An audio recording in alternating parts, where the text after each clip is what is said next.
ternyata Mbak Gigi juga pernah melaksanakannya Dan atau melakukannya. dan lebih praktis gitu kan. Mungkin kita bisa tambahin oatmeal atau apa gitu ya. Jadinya sahurnya lebih praktis. Waktu senggangnya juga lebih banyak, jadi tapi bisa bergizi langsung dan istirahat bernutrisi lagi. ya. Iya, Benar. tapi itu gizinya benar-benar banyak banget gitu ya. Kadang-kadang banyak yang kita makan di saat pas buka puasa, tapi pas baru kita sadar ternyata makanan itu sebenarnya nggak ada yang berguna buat tubuh kita maupun bayi ya. Jadi itu diperhatikan juga. Oke, Mbak Gigi, salam buat Rayanza, buat Siap, terima kasih Arafi, banyak. buat Rafathar dan juga Terima semuanya kasih Dok, terima sehat-sehat. kasih Mesti. Iya. Ya, semoga pokoknya asinya selalu cukup, jangan berlebihan. Kalau berlebihan juga aduh sakit ya. Sehat selalu ya buat perkembangan sama terima pertumbuhannya kasih. Rayansyah ya. Iya, Amin. Thank you, sehat-sehat semua Mbak Mesti. Buat dokter juga sehat-sehat selalu. Dadah. Iya, bye. Ya, bye-bye. Oke, buat yang lain tetap berada di sini bersama saya dan juga bersama dengan Dr. Nancy di Halodoc Talks Live Excellence dengan tema hari ini yaitu puasa bagi ibu menyusui ya. Wah, ini pas sekali tadi udah beberapa tips yang diberikan sama Mbak Gigi sama Dr. Nancy juga. Dokter, ini sudah ada beberapa pertanyaan nih dari para viewers yang lagi nonton. Ya, oke, aku bacain yang pertama ya, Dok ya. Ini dari Farah Zahra. Dok, kalau lagi ngalamin mastitis, sebaiknya gimana ya? Tidak usah menjalani puasa atau tetap menjalani puasa, Dok? Gimana, Dok? Oke, Mbak Farah ya, pertanyaan yang baik. Kalau jadi untuk mastitis ini seperti yang saya tadi sempat bilang ke Mbak Gigi, mastitis ini kan kadang sebenarnya ada dua macam ya, ada mastitis sama engorgement. Kedua hal ini menunjukkan gejala yang sama sebenarnya, sama-sama ada terasa keras di payudara, sama ada demam ringan, rasa nyeri di bagian payudara. Cuman harus kita bedakan baik mastitis maupun engorgement ini. Pada kasus mastitis biasanya lebih berat, biasanya demamnya lebih tinggi dan hanya terjadi di salah satu payudara aja gitu ya. Jadi kalau memang ada mastitis di salah satu payudara, sebenarnya kalau namanya mastitis itu adalah infeksi. Jadi kita harus terapi dengan pemberian antibiotik yang adekuat. Berbeda dengan engorgement. Kalau engorgement ini biasanya terapinya biasa diperah aja. Jadi diperah seperti biasa. Itu biasanya soalnya karena produksi ASI yang banyak, yang berlebihan, sedangkan mungkin pemberian ke bayinya yang agak kurang. Karena pompanya mungkin nggak rutin, atau pemberiannya agak kurang, bayinya mungkin lagi sakit, minumnya berkurang. Jadi sebenarnya kalau itu harus ditentukan dulu ya. Kalau memang mastitis, mungkin harus dikonsultasikan ke dokter, perlu obat antibiotik tambahan yang aman untuk selama menyusui. Kemudian kalau memang ibunya nggak demam, bisa melanjutkan puasa, tidak ada tanda-tanda dehidrasi, nggak masalah, bisa dilanjutkan seperti itu, Mbak. Iya, oke. Pokoknya nomor satu adalah harus dikonsultasikan dulu ke dokter, begitu ya dokter ya. Iya, jangan sampai nanti ibunya juga tambah sakit, akhirnya asinya nggak keluar, kasihan juga bayinya, begitu ya dok ya. Oke, itu tadi jawabannya. Semoga puas dengan jawabannya ya. Dan kemudian ada dari Indah Lesa. Dok, pada ibu menyusui yang intake makanannya kurang, apa perlu konsumsi susu atau membackup intake makanan yang kurang itu, dok? Jadi kalau misalnya ini dalam kasus ibu yang menyusui ya berarti ya. Jadi kalau untuk proses menyusui itu memang kan seperti yang saya bilang, kebutuhan kalorinya pasti lebih banyak dibandingkan yang tidak menyusui. Jadi kalau misalnya untuk pemberian susu juga bisa disarankan selama bayinya mungkin nggak ada alergi terhadap susu sapi. Jadi ibu yang menyusui juga bisa mengkonsumsi susu, baik susu sapi maupun susu almond, susu soya. Jadi nggak masalah, susu bisa tetap diberikan selama proses menyusui. Oke, berarti nggak ada masalah ya. Jadi itu kayak bagaimana nutrisi tambahan selain makan makanan sudah karena dikonsumsi. Susu juga banyak kalsiumnya kan ya. Jadi karena menyusui kan butuh banyak kalsium. Iya, tambahannya tadi itu ya, susu almond ternyata sangat bagus sekali ya. Gitu kalau pengen mau minum susu gitu, atau enggak ada susu-susu lainnya kan sekarang ada susu buat ibu yang sedang menyusui, itu boleh dikonsumsi banyak, juga ya. Iya, banyak banget ya brandnya. Pokoknya bagaimana caranya deh, kalau dulu tuh lagi menyusui ya, kita disuruh minum apa aja minum, yang penting asinya bisa lebih banyak gitu. Betul. Iya, ini ya kacang hijau ya. Iya betul sekali, banyak sekali makanan kacang-kacangan katanya bikin bagus, asinya lebih bagus, tapi harus diperhatikan juga jangan sampai kalau misalnya ada alergi ke kacang-kacangan nih, jadi nggak bisa terlalu banyak juga ya dok ya. Oke. Jadi semua intinya harus dikonsultasikan gitu, tidak bisa disamakan dengan orang lain begitu ya dok ya. Iya. Oke, selanjutnya yang pertanyaan ketiga, saya mau tanya nih dok, ASI yang berkualitas itu seperti apa sih? apakah ada perbedaan warna atau gimana? Ini dari Santi Ninawati. Oke, jadi kalau untuk bicara masalah kualitas ASI, kita harus sinkron dengan kondisi bayinya. Jadi selama ASI diberikan, tapi pertumbuhan dan perkembangan bayi sesuai dengan usia, sesuai dengan berat badan ideal yang ingin dicapai, jadi harusnya kualitas ASINya itu berarti masih terpenuhi untuk kebutuhan si bayi. Karena itu, kenapa MPASI itu dimulai saat bayi usia 6 bulan? Karena memang dari penelitian, pada saat usia 6 bulan, ASI itu kualitasnya mulai menurun, sehingga kebutuhan ASI itu hanya memenuhi 75% dari kebutuhan nutrisi si bayi. Kalau dari segi warna ini sangat beragam ya Mbak Besti, karena dari segi warna ASI itu bisa banyak sekali yang mempengaruhi, bisa dari makanan, bisa dari obat-obatan yang dikonsumsi, bisa dari kondisi ibunya, misalnya ada mastitis atau ada lecet, kadang ASI ada bercampur darah sehingga membentuk ASINya berwarna seperti merah muda. Terus kalau ibu yang konsumsi misalnya banyak klorofil atau sayuran hijau, kadang ASINya agak berwarna hijau. Kalau misalnya dari warna itu bayinya tidak ada terpengaruh, tidak ada diare, tidak ada muntah, nggak masalah, tetap bisa dilanjutkan. Mungkin seperti itu ya Mbak. Ya, jadi tidak bisa dilihat dari kualitas atau kualitasnya itu tidak bisa dilihat dari warna ASI tersebut. Dari warna saja, ya. Berbeda-beda. Bagaimana apa namanya kita sebagai ibu makannya seperti apa, begitu pola makannya ya. Betul. Oke. Selama bayinya tidak ada keluhan seperti diare ataupun yang lainnya, tandanya ASINya dalam kualitas yang baik, begitu ya dok ya? Iya. Oke, baik. Nah, selanjutnya ini pertanyaan keempat dari Citra Pusera. Dok, seberapa besar fungsi ASI booster untuk meningkatkan produksi ASI dan memperbaiki kualitas ASI saat puasa? Nah, ini dia nih. Selain makanan-makanan yang dokter rekomendasikan. Seru ya ini. Iya, ternyata memang ada juga nih beberapa kayak pil-pil booster untuk menaikkan tingkat kualitas ASI. Itu sebenarnya pengaruh apa enggak, dok?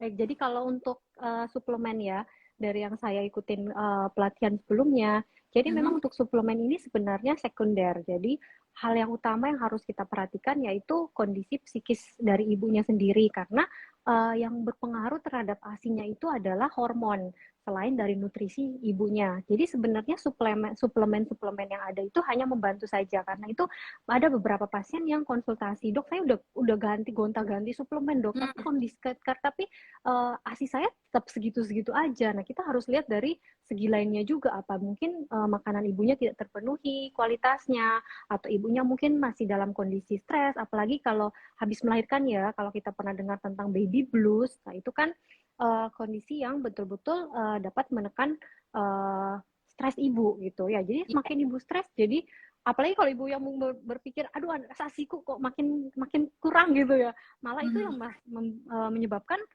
makin stres ibunya, akhirnya ASINya juga makin berkurang. Seperti itu. Jadi sebenarnya suplemen itu hanya sebagai tambahan, tidak menjamin pasti akan lancar. Suplemen yang beredar kan pasti semua ada fenugreeknya ya, kita tahu seperti daun katuk gitu ya. Itu hanya untuk membantu saja, tidak seperti-merta minum itu akan langsung keluar gitu. Karena personal banget, seperti kayak tadi kita ngobrol sama Mbak Gigi ya. Personal banget lah kalau untuk masalah menyusui ini. Iya bener, masing-masing orang berbeda pengaruhnya begitu ya.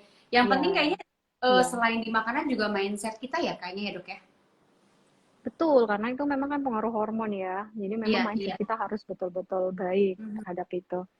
Iya, mau minum ASI boosternya atau suplemennya banyak sekali, tapi kalau misalnya mindsetnya atau kondisi mental dari sang ibu sendiri tidak diatur dengan baik, ya ASINya akan susah untuk baik. Karena ada yang nggak konsumsi suplemen pun produksi ASINya itu betul-betul berlimpah gitu. Jadi dia betul-betul menjaga kualitas tidur, tidak stres, makannya bergizi, tidak perlu suplemen pun kualitas ASINya tuh udah bagus banget gitu. Anaknya pun tumbuh kembangnya juga bagus. Iya. Kadang-kadang ada orang yang sesantai-santai itu ya dok ya, tapi ternyata mereka yang punya kualitas ASINya malah bagus gitu. Udah gitu yang ASINya berlimpah banget. Kan kayaknya banyak diatur banget. Aku harus makan ini, malah itu yang jadi susah gitu ya. Jadi kayaknya susah, kalau yang penting jangan membandingkan aja. Yang penting kita jalan aja. Kita tumbuh kembangnya bagus. Kita nggak usah lihat orangnya lebih banyak atau apa. Seperti itu. Saya selalu ngomong gitu sih ke pasien. Iya betul ya. karena nggak bisa ngeliat, aduh anak itu kok gendut banget sih, aduh ini kok Iya, asisnya banyak aduh banget. jangan. Itu malah bikin Iya, stres pokoknya karena jangan. Betul, orang betul. punya apa namanya kelebihan, jadi kualitasnya juga berbeda masing-masing orang ya. Iya. Baik, kita cari lagi, ada beberapa pertanyaan lagi. Oke, saya pernah dengar nih katanya sebaiknya ibu menyusui menjalankan puasa saat bayi sudah berusia 6 bulan. Apakah ada resikonya jika ibu menyusui menjalankan puasa pada saat bayi umur 3 bulan, Dok? Katanya gitu. Nah, kayak tadi yang bagi kan anaknya tadi umur mau 5 bulan ya. Iya, Itu kan betul. masih juga di 4 mau bawah 5. 6 bulan ya. Hmm. Oh, memang kalau di bawah 6 bulan kan seperti yang saya bilang tadi, kebutuhan utama apalagi yang ASI eksklusif, memang cuma betul-betul dari ASI. Jadi memang harus hati-hati kalau memang mau berpuasa, ibunya memang harus asupan nutrisinya betul-betul terjaga, terutama saat berbuka sama yang sahur tadi.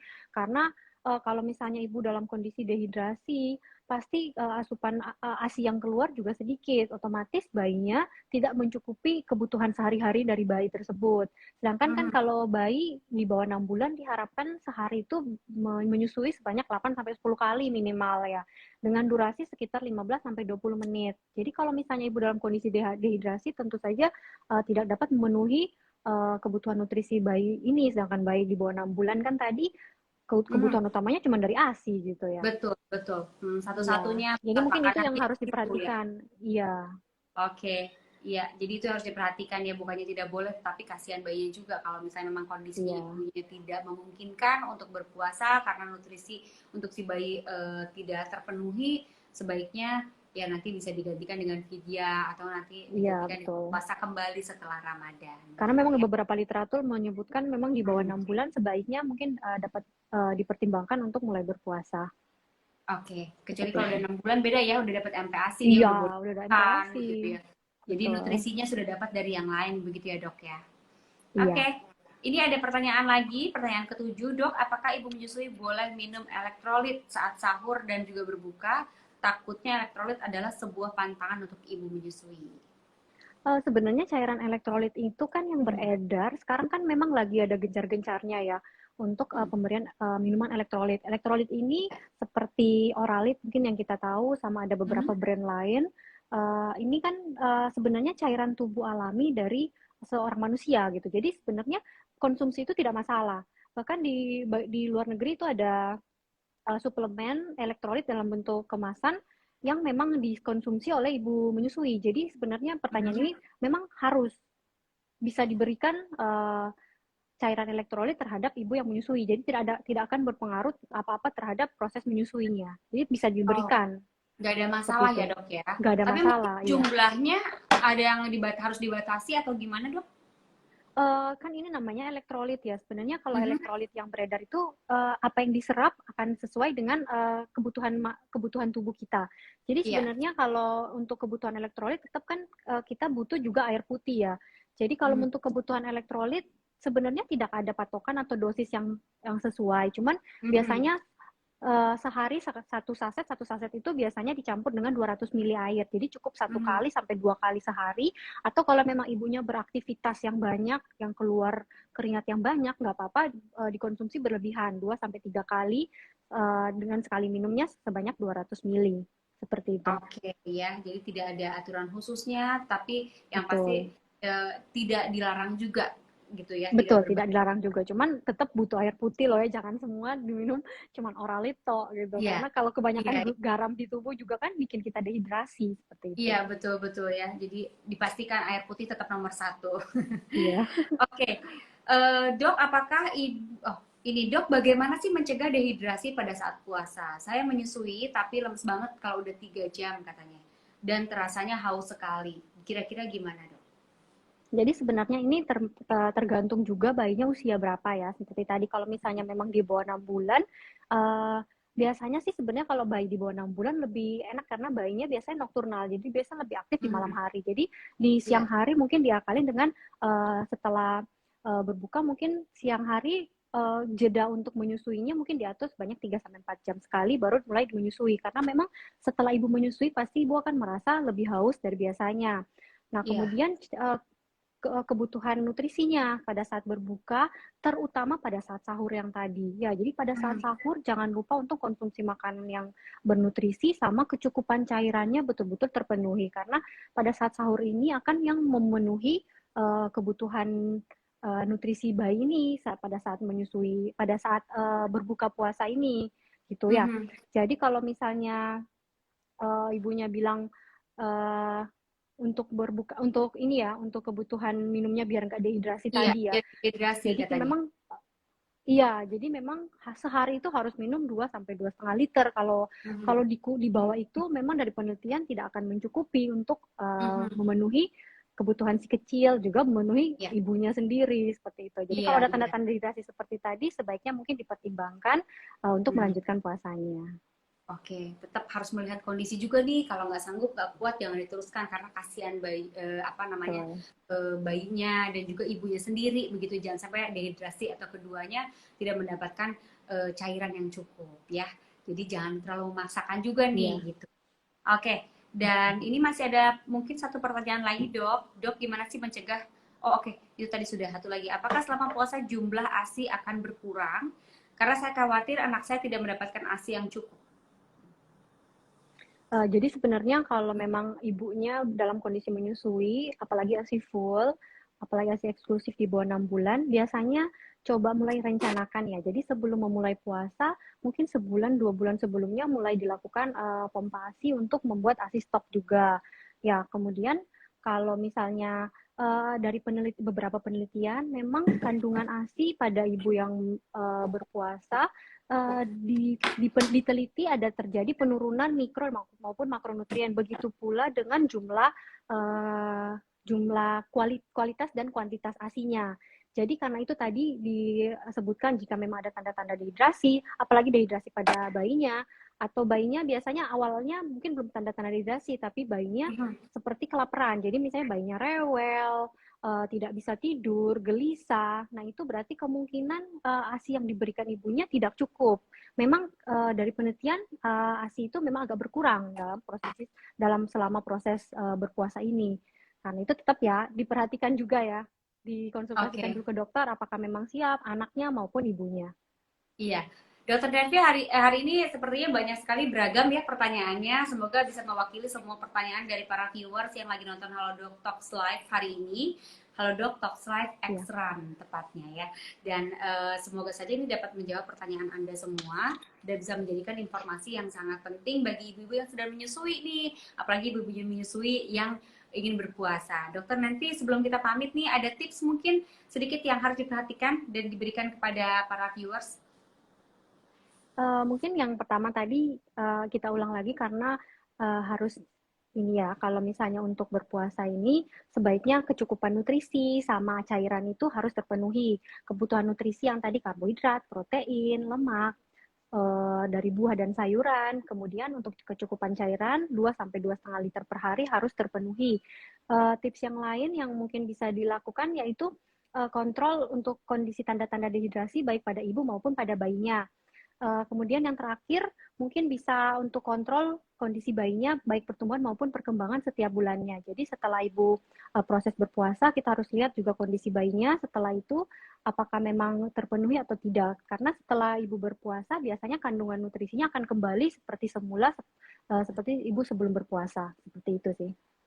Oke, ya. Terima kasih Dokter Nenvi atas waktunya, atas informasinya juga tadi untuk makasih Mbak Messi. Juga sama. Terima kasih atas informasinya, sangat informatif sekali. Banyak sekali ilmu-ilmu yang bisa dipetik atas obrolannya hari ini dan sesuai dengan tema kita hari ini ya, apakah puasa itu baik tidak untuk ibu menyusui? Ternyata bisa baik, tapi kalau tidak baiknya itu ternyata ada hal-hal yang harus diperhatikan. Ada beberapa, dari mulai mungkin nutrisinya, makanan si ibu menyusui, kemudian bagaimana ciri-ciri yang harus kita perhatikan.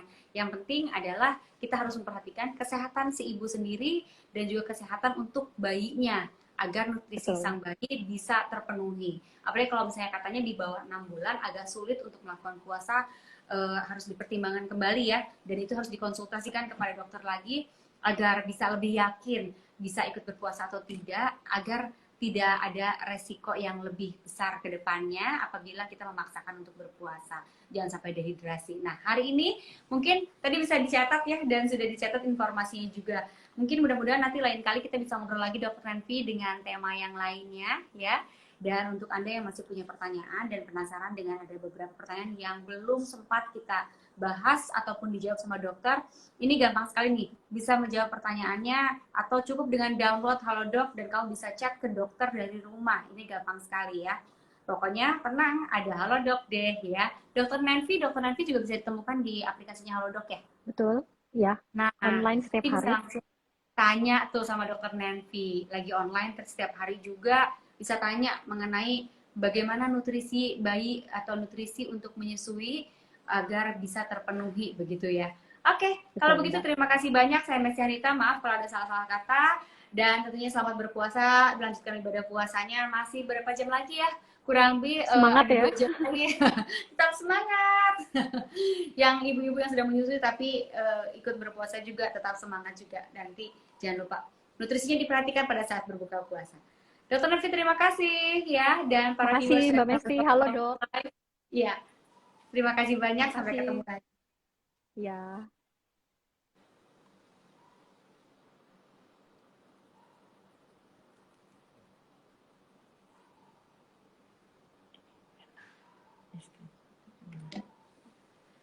Ini harus di screenshot.